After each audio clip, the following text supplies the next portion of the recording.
This is Coach Galvez, Assistant Strength and Conditioning Coach with your H2F team. From all of us, we definitely hope that everyone is doing well, everyone is staying active and healthy during this time. We hope that everyone has a great weekend moving forward. From all of us, if you have any questions regarding strength and conditioning, any type of programming or exercise ideas or challenges you guys would like to present to us, please let us know. Drop a comment or send us a message directly, as well as any dietary practices you guys are currently doing or have any questions on, and mental health issues that maybe you might be dealing with at this time. Also, any type of physical pain that you guys may have or injuries that you're currently dealing with. We are more than happy to help. Okay, so for today's video, we're primarily focusing on an idea or a variation of an aerobic conditioning workout that you guys can do for yourselves.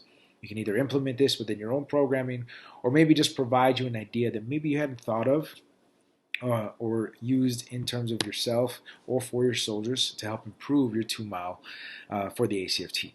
Okay, of course, ultimately that's our goal moving forward as we continue to be soldiers and stay active. So what we do today is 2 1-mile runs. Okay, now I did this yesterday, so I can provide you guys an example of how this works. Okay. But in terms of aerobic conditioning, the reason why we call it that is because, first and foremost, aerobic meaning that we are primarily utilizing oxygen to perform the work that we're doing today.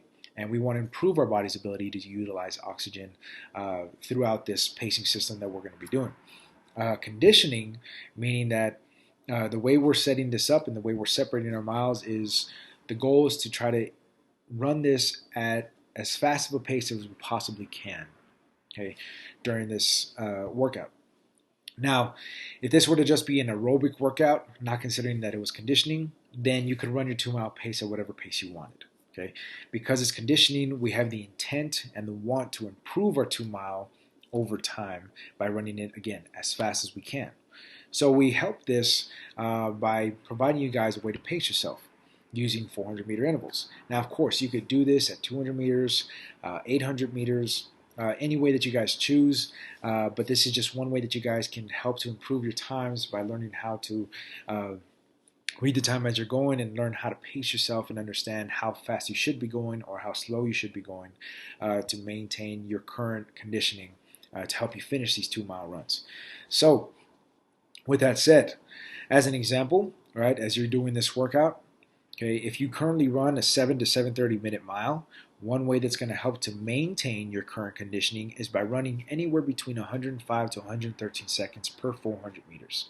So as you guys are clocking yourself, as you guys see this, you want to make sure that you're hitting those numbers.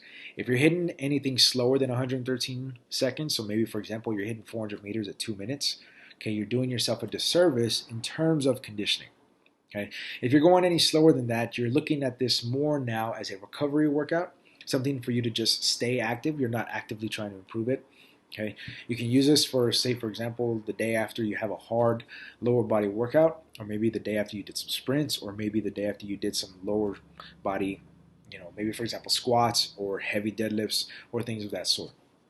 Okay, but with the intent to just improve the time. Okay, we have to maintain these paces. So in this case, if I'm running a 7 to 7:30 minute mile and I want to improve to a 6-minute mile, I have to start running in a 400-meter pace of anywhere between 90 to 104 seconds. Okay, that's going to show consistent improvement, and that's going to force my body to adapt. Okay, so if I run my first mile and say, for example, 6:40, which was my first mile, okay, I personally flirt with a 7-minute mile. So again, if I'm trying to run it as fast as I can, I give myself a 1-to-1 work-rest ratio between the first mile to the second mile, so I help my body recover just a little bit. I will fatigue inevitably, okay, but by recovering that little bit in between each mile, I'm helping my body get used to not only the volume, but get used to the fact that, hey, I can maintain a faster pace with this rest. I can help myself to increase the intensity and stay at that intensity for just a longer period of time than I normally would had I just ran the 2 miles in one shot.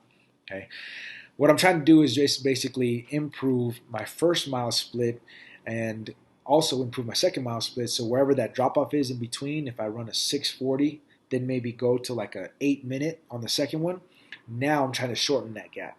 That's what I'm trying to do by separating these two. Again, we're still exposing ourselves to the same volume.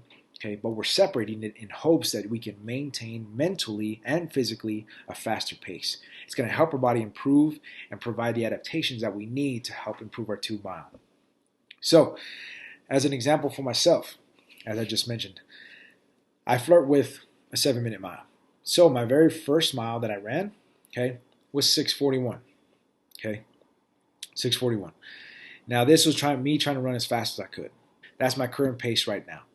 Now, after I did this, I rested for 6 minutes and 40 seconds. Okay, again, with the goal for me to now tell myself I need to maintain this just as much as I possibly can. I will fatigue, okay, but I want to try to stay as close to 6 minutes and 41 seconds as I possibly can.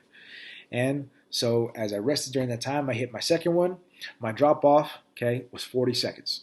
I went from 6:41 to 7:21. So I flirted with the time frames and the splits of anywhere between 97 seconds to about 105 seconds. Okay, and in my second mile, I flirted anywhere between 100 seconds to about 113, 115 seconds. Okay, as I was pacing myself. Okay, so now at that point in time, it's just a matter of pushing ourselves to make sure that we get the fastest pace possible. But you always want to try to strive for the split times that are above your current mile splits. Okay, that's the way that you show improvement. So, as a challenge from me to you guys, please try this out. Let us know how you do. If you guys have a faster mile than I do, please let me know so that way I can challenge myself and help myself to improve my current times, because I definitely always want to try to do the best that I can. So by providing that, keeping ourselves accountable, this will help me stay accountable for myself and anyone else that is looking to join. Please let us know how you did. We're more than happy to see it and share it if you're willing to. Moving forward, if you have any other questions regarding this workout, again, working to improve our times, okay, with the intent of running as fast as we can moving forward. So if you have any other questions, please let us know. Drop a comment, send us a message. We're more than happy to answer any type of questions you guys have.